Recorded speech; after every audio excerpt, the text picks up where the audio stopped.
bi bésu xidmatul xaddim la waaw xidmatul xaddim nag entité bu yàgg la entité itam bu yaatu la entité bu yàgg la ndax cosaanam su ma yóbbu mën naa ni mën ko situer vers les années 1912 sensiblement mooy bi Serigne Touba ñëwee ci yéen toog fa séjour ba mu foonoon toog léegi mu am kenn ci taalibeem yoo xam ne ma ngi ko jëlee gànnaar mu Cheikh Sidi Ahmed Ibn Ismu Deymaani sëtëm a ngi nii moo toogoon fii léegi Serigne Touba moo ko installé ni ko boo demee nga toog Ndar di nga am taalibe ci ahlu Beydaan maanaam ci naar yi di nga am également taalibe ci ahlu Soudan. biir loolu daal la ko sunu borom booleeg ku ñuy wax Cheikh Abdoulaye Dieye mu nekk sëriñam tette ko won ko yoon mu nangu ba mu àgg ci dimension boo xam ni daf ko léegi demal nag léegi nga wax nit ñi kan mooy Serigne Touba. mu def ci nag un travail impeccable mu ndax moo jëkk a taxawal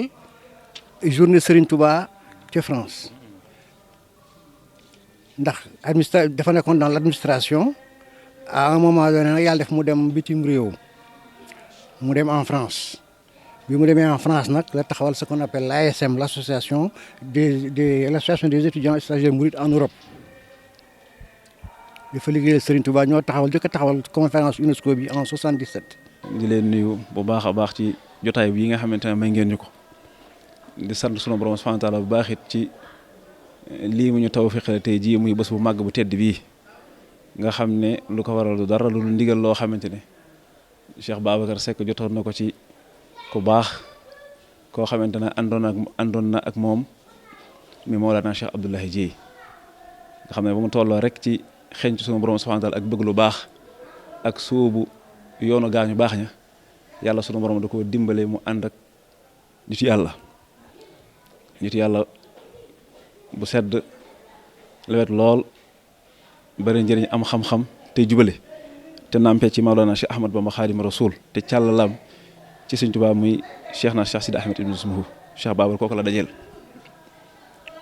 bi mu dajeeg moom it mu ànd ak moom ca kemtalaayal sëriñ ne mi àndee ak taalibe Cheikhul Xadim dafa waxoon ne nit su fekkee daf jóg na bay wut ku mu topp ci sunu borom subhanahu wa taala nee na topp koo xamante ne jël na tànkam teg ko ci sunna sayyidina Muhammad sallallahu taala alayhi wa sallam wa wajaba taatu man yaxfu rasul salla alayhi man yuhibbu sul min ru'asaa'i diinati li kamaali man lam yuru minhum siwal jamaali mu waxaat ne man talaba al wusuli lil jalili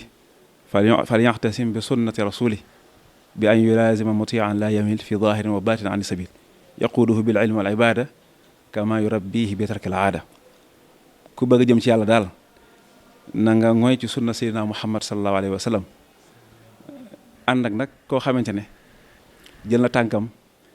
teg ko ci sunna sayyidina Muhammad sallallahu alayhi wa sallam kooku nag yaquuduhu bil ilmi wal ibada dina ko ommat teg ko ci xam-xam ak jaamu yàlla kama yurabbihi bi tarkil aada naka noonu dina génne ci moom mboolem aada yi nga xamante ne lislaam bëgg ko jikko yu ñaaw ak yu mel noonu